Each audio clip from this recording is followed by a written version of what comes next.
laughter and these types of things that will not be allowed to occur anymore that have been brought up here recently and raised concerns?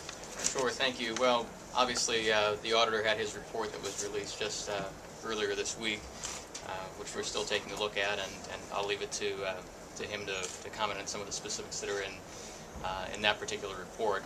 But again, this bill is primarily designed to address the three areas that we mentioned of accountability, transparency, and responsibility. And that'll be out later today so that folks can take a more specific look. It's, with education bills, what I found over the years, and I used to watch Chairman Stapleton do this both in caucus and in committee, the details of them are pretty fine. And so I think we'll leave it at this point in terms of some of the broad points that we've touched on, and the bill will be out here very soon. Representative Roegner has some additional elucidation. Word of the day. I'm not sure what that means, but I can give you maybe two specific examples.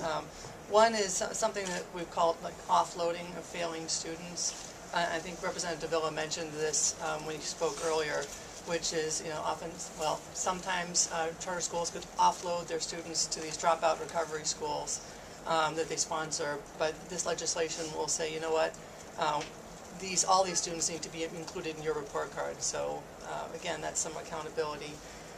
Another problem that we've heard about is potential sponsor hopping. So like a poor performing school going from one sponsor to another to another. This bill specifically will say, you know what, if you are a poor performing school, you have like a D or an F performance index, you have to get approval from the Ohio Department of Education to change sponsors. So I don't want to go through that whole list again, but those are just two very specific examples, perhaps, to answer your question about some problems that One quick follow-up. There has been criticism sometimes in the past of charter school law changes because of some of the exemptions that are included. Some schools don't seem to be exempted or are grandfathered in. Can you say, will this apply to everybody, these changes? Well, right now, this is a starting point for the bill. It's not in the bill currently, but certainly that is something that we are definitely already talking about, and is something that we will be considering as the bill moves through the committee process. I think it's important to note too. Look, this is not a witch hunt on charter schools. Yeah. This is something I think we need to do to kind of make it a little more fair and balanced, make sure there is transparency and that there's accountability.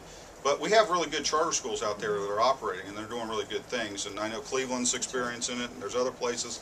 And you got to remember also, there's other things we need to look at in the future, how they're evaluated and what these things look like in the future. And I think this is a good starting block. There's going to be interested party meetings continue on this conversation. I think this bill will continue.